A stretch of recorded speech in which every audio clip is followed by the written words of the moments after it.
करोड़ों रुपए की हम प्रॉपर्टी खरीदते हैं या अरबों की प्रॉपर्टी खरीदते हैं, लेकिन उसके बाद क्या होता है कि वो हमारे एक तवील जो है वो मुकदमात का सिलसिला शुरू हो जाता है। अमूमन लोग ये समझते हैं कि जब हमने किसी चीज़ की रजिस्ट्री हासिल कर ली तो हम मालिक बन गए हैं, हालांकि ऐसा नहीं है। एक प्रॉपर्टी की कई कई लोगों के पास रजिस्ट्रियाँ होती हैं, इंतकाल ही असल मलकियत है। प्रॉपर्टी खरीद रहे हैं, उसका मुकम्मल बायोडेटा उसमें लिखें, उसका पूरा रेफरेंस कोड करें। अगर वो रजिस्ट्री है उस रजिस्ट्री का हवाला दें, उसमें डेट होती है, उसमें डॉक्यूमेंट्स लिखे होते हैं, दस्तावेज़ नंबर, जिल्द नंबर और बही नंबर, ये लिखा होता है सारा, इसका रेफरेंस करें। बिस्मिल्लाहिर्रहमानिर्रहीम। अमूमन ये देखा गया है कि हमारे यहाँ करोड़ों रुपए की हम प्रॉपर्टी खरीदते हैं या अरबों की प्रॉपर्टी खरीदते हैं, लेकिन उसके बाद क्या होता है कि वो हमारे एक तवील जो है वो मुकदमात का सिलसिला शुरू हो जाता है। तो ऐसा आखिर क्यों है? उसकी बुनियादी वजह है कि हम जब भी कोई प्रॉपर्टी खरीदते हैं, हम प्रॉपर्टी तो करोड़ों की या अरबों की खरीद रहे होते हैं, मगर हम उसका एक प्रॉपर जो एक मुस्तनिद शख्स है उसकी सर्विसेज हासिल नहीं करते। मसलन अगर हम किसी अच्छे वकील साहब की खिदमात हासिल कर लें तो यकीनन आपका जो प्रॉपर्टी का मसला है या वो जो आपकी रजिस्ट्री है या जो भी आपने उसकी जो चीज़ ख़रीदी है उसकी वो ड्राफ्टिंग वगैरह उसकी सारी वो खुद करेंगे।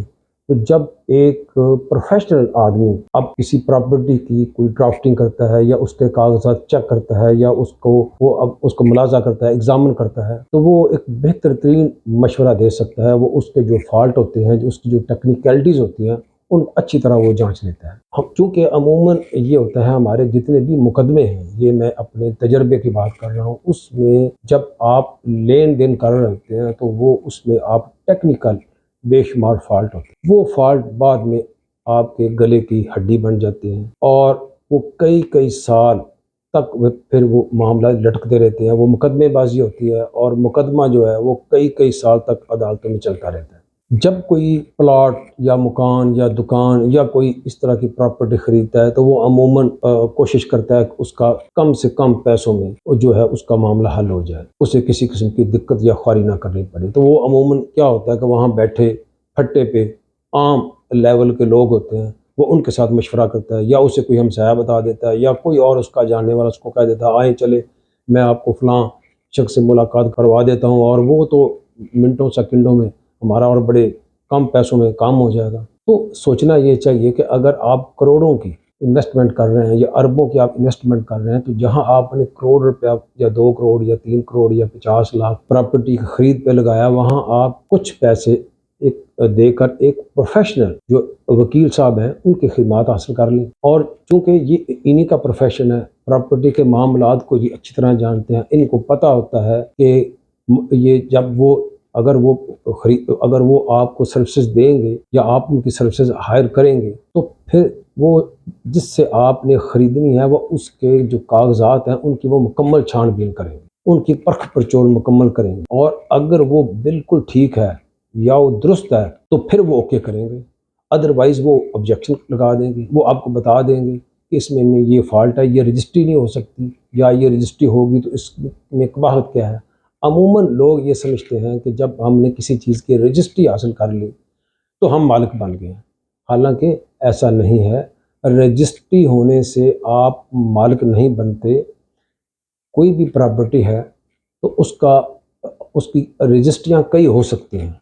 उसमें अगर उसने ज़ैद ने अगर रजिस्ट्री करवाई है तो बकर ने भी रजिस्ट्री करवा सकता है, वो तीसरा भी करवा सकता है, वो चौथा भी करवा सकता है। लेकिन इसमें फिर अथेंटिकेट क्या चीज़ है? इसमें जो अथेंटिकेट है वो है इंतकाल। जब आप कोई प्रॉपर्टी खरीदते हैं या आप किसी के साथ एग्रीमेंट करते हैं, बुनियादी तौर पर ये एग्रीमेंट पे डिपेंड करता है कि आपने एग्रीमेंट क्या लिखा है और उसके अल्फाज क्या हैं। एग्रीमेंट जो है ये बुनियादी तौर पर ये सारा टेक्निकल होता है, ये टेक्निकलिटीज़ पे मुश्तमिल होता है, और ये टेक्निकलिटी सिर्फ वकला हजरात ही जानते हैं, क्योंकि ये अदालती ज़बान है, लॉ की ज़बान है, और लॉ की ज़बान सिर्फ वही बंदा बेहतर तरीन जान सकता है जो कि لا کی ایکسرسائز کرتا ہو، جو ایک پروفیشنل وکیل ہو۔ عموماً یہ ہوتا ہے کہ ایک پراپرٹی کی کئی لوگوں کے پاس رجسٹریاں ہوتی ہیں، یعنی کہ ایک ہی پراپرٹی کے کئی دعوے دار آ جاتے ہیں، تو پھر ان میں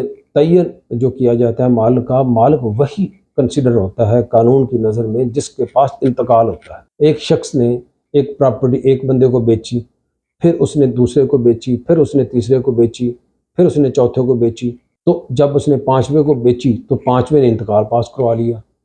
تو جب انتقال پاس کروا لیا تو پھر قانون کی نظر میں وہی اس کا مالک ہے، کہ اصل میں بات یہ ہے کہ انتقال ہی اصل ملکیت ہے۔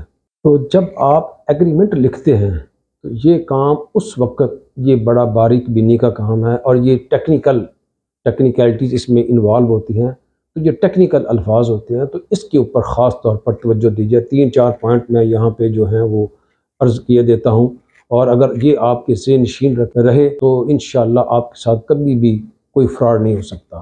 ایک تو جب آپ اس کی ڈرافٹنگ کروائیں تو جو آپ پراپرٹی خرید رہے ہیں اس کا مکمل بایو ڈیٹا اس میں لکھیں، اس کا پورا ریفرنس کوٹ کریں۔ اگر وہ رجسٹری ہے اس رجسٹری کا حوالہ دیں، اس میں ڈیٹ ہوتی ہے، اس میں ڈاکومنٹس لکھے ہوتے ہیں، دستاویز نمبر، جلد نمبر اور بہی نمبر، یہ لکھا ہوتا ہے سارا، اس کا ریفرنس دیں، اور انتقال کا حوالہ دیں، اس میں ربط کا حوالہ دیں، اس میں فرد ملکیت کا حوالہ دیں۔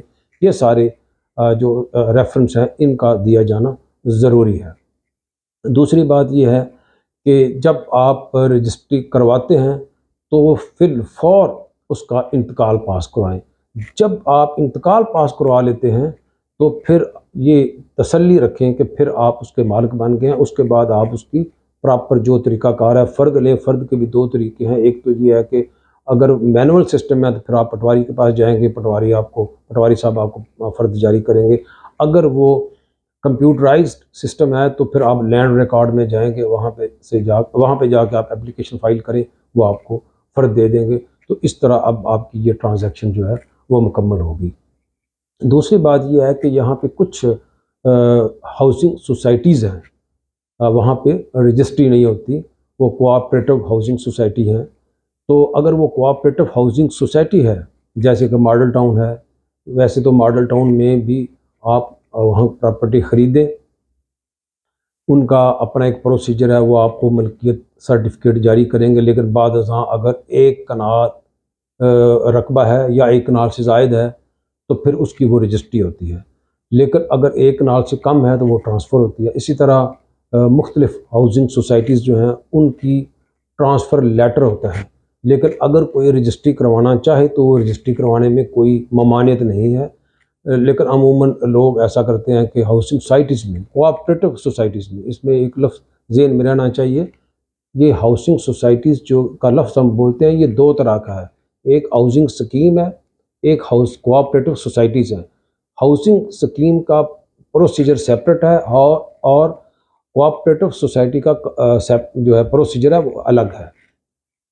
کوآپریٹو سوسائٹی میں آپ کو ملکیت کا اونرشپ لیٹر جاری کرتی ہے وہ کوآپریٹو سوسائٹی، تو لیکن رجسٹری کروانے پہ قدغن وہاں بھی نہیں ہے، وہاں وہ پروسیجر یہ ہے کہ آپ ان کی جو فیس ہے، ان کے ڈیوز آپ دے کے بعد ازاں رجسٹری بھی کروانا چاہیں تو وہ کروا سکتے ہیں، لیکن عموماً لوگ نہیں کرواتے، اس لیے کہ کوآپریٹو سوسائٹی ہی پورے رقبے کی مالک ہے، وہ اپنی ملکیت میں سے ایک پلاٹ کی ملکیت آگے ٹرانسفر کر دیتی ہے، اس کا ایک باقاعدہ پروسیجر ہے، اس کی جو اونرشپ لیٹر جاری کرتی ہیں وہ بھی اتھینٹیکیٹ ہوتا ہے، وہ بھی ملکیت کا مکمل ثبوت ہے، وہ سفیشینٹ ہے۔